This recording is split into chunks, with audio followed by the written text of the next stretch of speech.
Sem vesel res, da obrtništvo na Škofjeloškem tako dobro živi, da se prenaša z roda v rod, to je najlepše slišati, in pa v obrtni zbornici opažamo, pa ne samo v Loški, da res tradicionalne obrti ostajajo, da je zanimanje za izdelke, ki imajo malo drugo sporočilno vrednost, a ne kot pa samo ne zameriti neko ploskovno pohištvo, ampak recimo tako, kot je ta miza, kot so stoli, a ne, da potem to da pridih, potem tudi pri meni v dnevni. Država je skozi belačna, skozi višji so prispevki, višji so pač dajatve.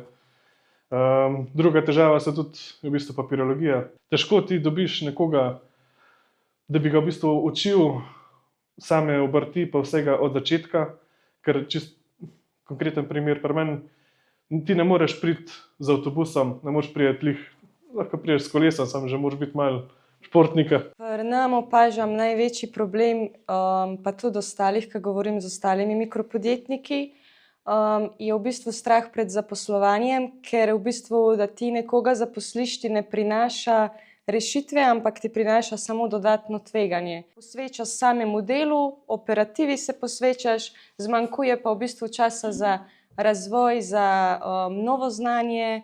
Meni največ časa pač primanjkuje za to, da bi se lahko naprej izobraževala, da bi lahko delala na tem razvoju. Vsak ima eno svojo mejo, dokaj lahko gre. Se pridružujemo obema, zelo enake stvari nas težijo.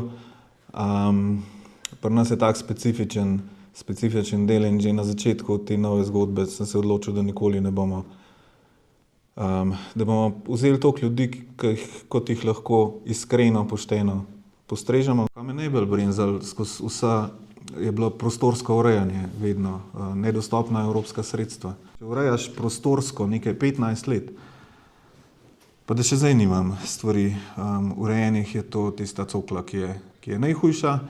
Odločevalci dejansko ne razumejo, kaj pomeni to biti delodajalec.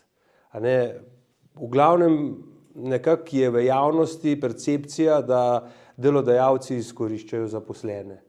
Ampak dajmo mi skupaj, in hvala lepa za to priložnost, da lahko s prve roke slišimo mlade, a ne, da so problemi samo še hujši, kot so bili 30 let nazaj. Da je biti obrtnik danes ali pa podjetnica danes biti večji izziv. Izziv zato, ker ne veš, kako boš preživel.